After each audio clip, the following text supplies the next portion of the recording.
Old pension योजना latest news 2023 ops scheme के हित में ऐतिहासिक फैसला। देखे सरकार का नया आदेश। यदि आप भी सरकारी नौकरी कर रहे हैं और पुरानी पेंशन योजना ओल्ड पेंशन योजना का इंतजार कर रहे हैं, बता दें कि सभी कर्मचारियों की पेंशन को लेकर ताजा अपडेट। हम आपको पुरानी पेंशन योजना ओल्ड पेंशन स्कीम को लेकर ऐतिहासिक फैसले के बारे में बताने जा रहे हैं। बता दें कि पुरानी पेंशन योजना कई राज्यों में लागू हो चुकी है और कई राज्य इसे लागू करने की सोच के साथ आगे बढ़ रहे हैं। अगर आप भी पुरानी पेंशन योजना ऑप्स के तहत नई और ताजा खबरों के बारे में जानना चाहते हैं तो आज हम आपको इस पोस्ट में यही जानकारी डिटेल्स में देने जा रहे हैं। जानने के लिए बस बने रहे हमारे साथ इस पोस्ट में। चलिए शुरू करते हैं।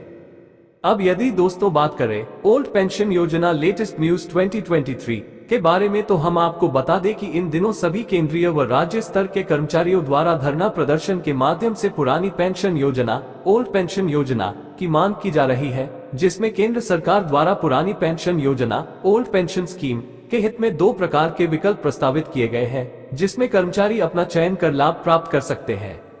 बता दें कि ऑप्स के तहत केंद्र सरकार ने फैसला किया है, जिसमें कुछ चुनिंदा कर्मचारियों को ही पुरानी पेंशन योजना ओल्ड पेंशन योजना का लाभ मिल सकता है। ऐसे में कई कर्मचारियों के मन में ये बात है कि क्या वह पुरानी पेंशन योजना ओल्ड पेंशन स्कीम के पात्र है।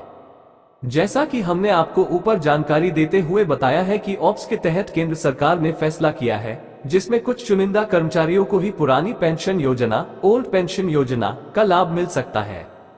योजना पात्रता की बात करें तो केंद्र सरकार द्वारा विकल्प चुनने का प्रावधान किया गया है। यदि कर्मचारी जो 31 अगस्त 2023 तक वृद्ध हो गया है, नई पेंशन का विकल्प देता है, तो उसे उसी पेंशन की पेंशन दी जाए। यदि वह पुरानी पेंशन का विकल्प देता है तो उसे पुरानी पेंशन दी जाएगी। कुछ कर्मचारियों को ये समझ नहीं आ रहा है कि पुरानी और नई पेंशन योजना में अंतर क्या है, तो हम आपको बता दें कि पुरानी पेंशन योजना ओल्ड पेंशन स्कीम एक सामाजिक सुरक्षा है, जो कर्मचारियों को 35 से 40 साल काम करने के बाद सेवानिवृत्ति के बाद वृद्धावस्था का सहारा बन जाती है। पुरानी पेंशन योजना के तहत सेवानिवृत्ति के समय कर्मचारियों को उनके वेतन का आधा हिस्सा पेंशन के रूप में प्रदान किया जाता है। वहीं यदि बात करें नई पेंशन योजना की, तो नई पेंशन योजना न्यू पेंशन योजना के तहत केंद्र सरकार द्वारा प्रावधान किया गया है, आपके मूल वेतन से 10% 14% सरकार द्वारा योगदान दिया जाएगा। आपकी सेवानिवृत्ति के बाद आप फंड में एकत्रित धन का 60% निकाल सकते हैं, जिसे इम्यूनिटी फंड में निवेश किया जाएगा। यदि आप इन दोनों पेंशन के बारे में और भी अधिक जानना चाहते हैं तो आप हमें कमेंट में बताएं।